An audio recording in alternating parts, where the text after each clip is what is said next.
आज हम बात करेंगे कलमकार और बंटाई रिकॉर्ड के बारे में। ये दोनों लेबल जो हैं वो एक दूसरे के मुकाबले में इस वक्त लगे हुए हैं, क्योंकि बंटाई रिकॉर्ड पे इमी वे बंटाई और कलमकार जो लेबल है उस पे कृष्णा और रफ्तार काम कर रहे हैं।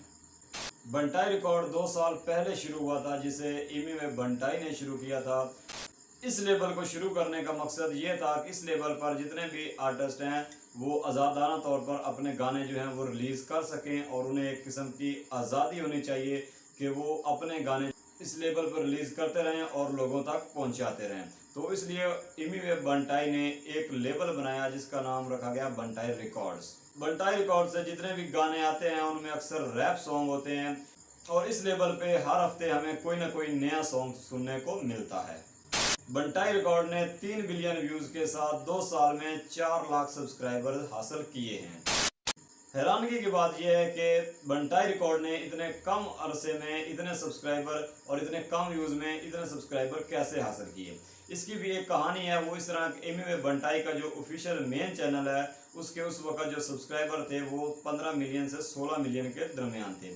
तो जैसे ही उन्होंने इस चीज़ का ऐलान किया कि वो अपना एक रिकॉर्ड शुरू करने वाले हैं, एक लेबल शुरू करने वाले हैं, तो उस वक्त उनके बहुत से जो मेन चैनल के सब्सक्राइबर थे वो यहाँ पे आ गए।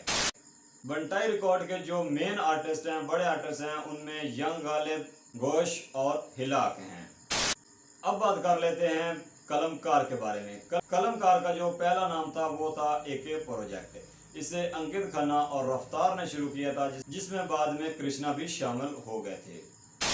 कलमकार जो लेबल है वो 5 साल पहले शुरू हुआ था और उसने 25 बिलियन व्यूज़ के साथ 1 मिलियन सब्सक्राइबर जो हैं वो कंप्लीट कर लिए हैं, जो कि बंटाई रिकॉर्ड के मुकाबले में बहुत कम है, क्योंकि बंटाई रिकॉर्ड ने 3 बिलियन व्यूज़ के साथ 4 लाख सब्सक्राइबर हासिल किए हैं।